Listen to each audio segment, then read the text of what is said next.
Hotel में ना एक बाबा जी बर्तन मांजते थे। बूढ़े आदमी थे, 70 साल के करीब उम्र थी। उनका एक बेटा था, एक बहू थी, एक पोता था, लेकिन वो बेचारे बेटा बीमार रहता था तो लिहाजा वो खुद मजदूरी करते। कहते हैं एक दिन वो बाबा जी मेरे पास आए, कहने लगे मेम साहब 2-4 दिन की छुट्टी चाहिए। तो मैंने कहा खैरियत है? कहने लगे मैडम मेरा बेटा फौत हो गया। बेटा, आपको पता है बाप का जनाजा पढ़ना आसान है, बेटे का जनाजा उठाना बड़ा मुश्किल काम है। कहती है मैं कुछ लिख रही थी, मेरे हाथ से कलम गिर गया। मैंने खुद गाड़ी भेजी, बाबा जी गांव चले गए जहां वो रहते थे। कहती 2-3 दिन के बाद मैं और मेरा शौहर गए तो रास्ते में हम बातें कर रहे थे कि क्या ताज़ियत करेंगे।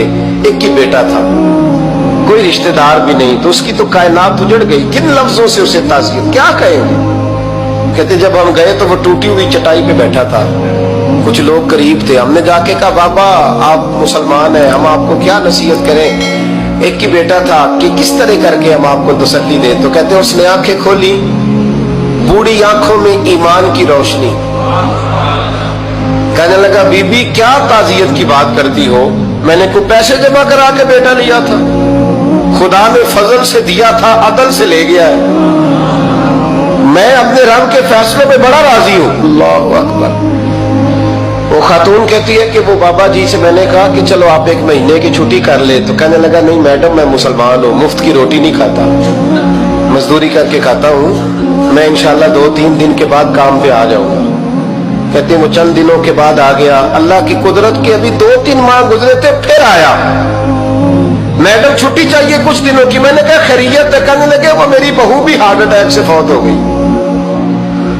कहते अब मैं भी तड़प गई और ईसाई हो कि मेरी आंखों में आंसू आ गए। मैंने कहा घर का दरवाजा बंद हो गया, अब ये बेचारा क्या करेगा। वो अपने शौहर के गम में हार्ट अटैक से फौत हो गई। कहते हम फिर 2-3 दिन के बाद ताज़ियत के लिए गए, फिर टूटी हुई चटाई, बूढ़ा ना अपनी उंगलियों से जमीन पर कुछ बना रहा।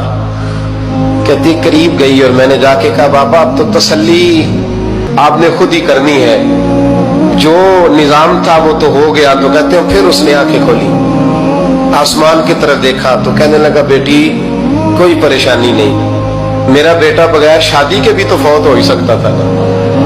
बस मेरे मालिक ने जब चाहा जैसे चाह हुआ। मैं इंशाल्लाह 2-4 दिन के बाद काम पे आऊंगा। ये मेरा 3-4-5 साल का पोता है, अभी स्कूल दाखिल हुआ है, मैं साथ ले आऊंगा। वहां मेरे साथ ऊपर क्वार्टर में जहां मैं रहता हूं ये भी रहेगा।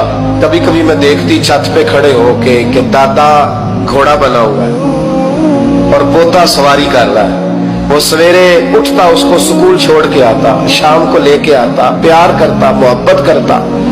तीसरी मंजिल पर हमने क्वार्टर दिया हुआ था, वहां दादा पोता रहते। अल्लाह तू बड़ा बेनियाज है।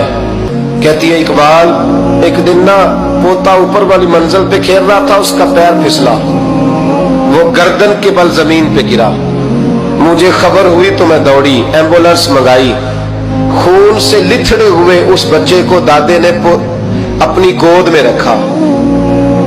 और जब हम अस्पताल की तरफ गए तो हॉस्पिटल बाद में आया, जनाबे इजराइल पहले आ गए और कहते वो गोद में दम तोड़ गया। फिर दादे ने उसे अपने हाथों से गुस्ल दिया, फिर उसने अपने बूढ़े हाथों से कब्र खोदी और फिर मिट्टी डाल के कहने लगा इन्ना लिल्लाहि व इन्ना इलैहि राजिऊन। जे सोना ही मेरे दुख विच राजी, जे सोना ही मेरे दुख विच राजी।